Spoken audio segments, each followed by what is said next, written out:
show the value of having vets like Fred and Steven who can, keep their composure and, really help put the game away in the fourth? Yeah, I mean, it's always valuable, of course, but full team contribution.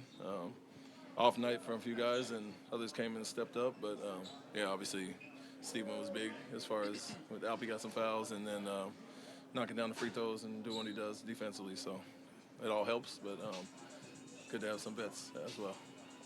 Do you believe in like the whole playoff mode thing, and do you think that that's something that Fred has been able to achieve? Yeah, I mean, I think people, especially veterans, know the urgency of the playoffs, and it gets monotonous at times through a regular season, and so sometimes pace themselves, saves themselves for the right moment, and obviously Fred came out not shooting his best, and he's had some really good stretches lately, and so he knows what it is. He's been a champion, been there, done that, and so wouldn't expect anything less than that from him. Coach, in 6 games, you've seen just about every version of this Warriors team. To have that kind of spirit coming down from a 3-1 to tie it up at 3-3, I think that's been a theme for this team all year, but how was it from your vantage point, in this kind of environment tonight? Oh, it was good. It was fine. I think, we knew they were going to come out aggressive, and for us it was do more of the same, more of what we've done. Defense travels, our physicality and our awareness has improved throughout the series, and in general, I think our young guys aren't really fazed by things. They just continue to play through it, and like you guys mentioned, they have really good veterans that steady them at times, and so for us, it was just continue to do what we did to get here. Even in the games that we lost, we didn't play our best. We played an average game at best, and there were some one-possession games, and when we've played good basketball, we've had some blowouts, and so that bodes well, knowing that we can kind of ramp it up there, and if you just have an average or above-average game, you'll be in good shape. Coach, coming into this game, the previous 2 games, Fred has shot like 67% from 3 or close to it. Do you expect them to continue sort of devoting so much to shutting down Jalen Green and kind of letting Fred do his thing?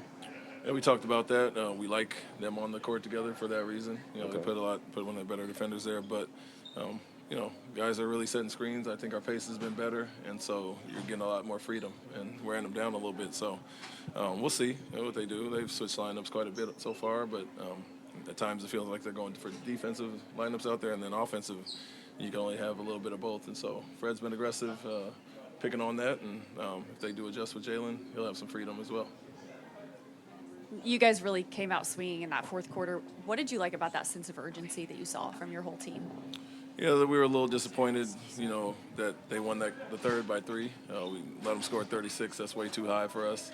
And felt we had opportunities to kind of push the lead up like we did in the fourth. We got to 7 or 8 a few times and lost guys on cuts in our zone, or they got offensive rebound. They had 9 second chance points in that quarter. And so we felt we were right there to kind of cracking it open. And, we came out and did that. And after giving up a 36-point quarter, other than the last 10 that some of their third unit got, we held them to 13 in that quarter. So really good bounce back defensive quarter, 1 for 16 at the 4-minute mark. And so did our job there. And then obviously kudos to our vets and Steven for sitting up and knocking down the free throws. And that's where we extend the lead.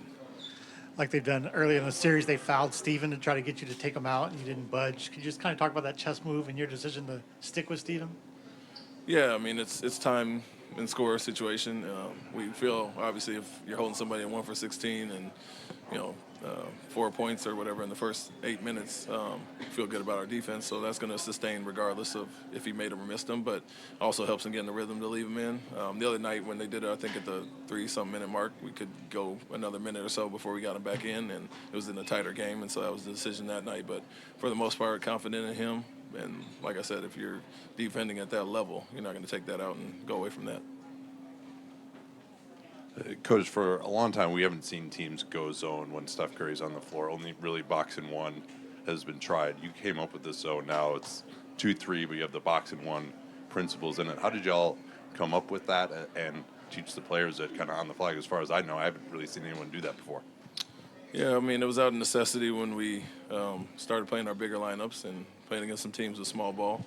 And so we wanted to, protect some matchups there. But the communication is probably even better in our zone than in man-to-man. And obviously we're dominant with our size. We put Jabari at the 3 in a bigger lineup there. And so we don't have a lot of cross matches or mismatches. And I've gone to it and saw that it worked. And like I said, I think Alpy and some of those guys are kind of feel some comfort with having Steven and some bigger lineups in there as well. So out of necessity, honestly, not a lot of teams are playing double big lineups, and we like what it does. Our activity up top is great, and then the principles with obviously Curry and recognizing where he is in the zone. It takes a lot of communication, and if you stay with him, we fill those spots behind it.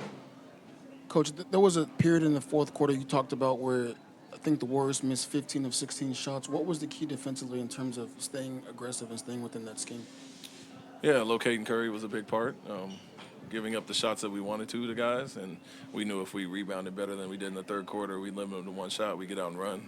They did some of the fouling, so they got into the bonus early and kind of slowed the pace down where we could set our defense as well. And like I said, Steven knocked those down. But I think our awareness on Curry, our communication, sometimes you have two on them and everybody else has to scramble, but if they're going to play a certain defensive lineups, they're going to have some weak links offensively out there that will live with the shots, and that paid off tonight.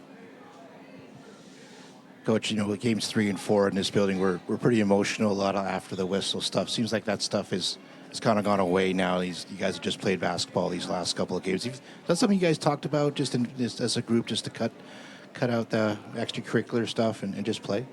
Yeah, well, it was a mantra going into the series. It was play through everything. It's going to be a physical game. Don't ask for anything. We want to be physical, so if the refs allow it, or that's how the style of the game is played, that favors us more often than not. And so, yeah, I think guys are past that point. There was some chippiness a few times here and there, but it seems like it's the norm every now and then this game, in this series. And so I think guys are past that. They don't understand what's on the line and what to play through, and if they don't, I kind of remind them. Why do you think this communication is better in zone? Because you're matching. You don't have a man or a matchup. You have to more so cover an area, and obviously you want to recognize where certain players are as well. And so, it forces you to talk. You should do it in man-to-man with some of the switches as well, but there's less hesitation, and it does take them out of some of their sets as well. So, forces you to talk, and I would say more than anything, you're not chasing one guy around the whole time. Alpy is in the spot. He's handing guys off, and Fred and Dillon and Jalen Fred and Alperen and Jalen are really good up top. And so recognizing when to stay with Curry and guys or hand them off to our bigs, and you just have to be on point with the communication, especially in zone. Thank you.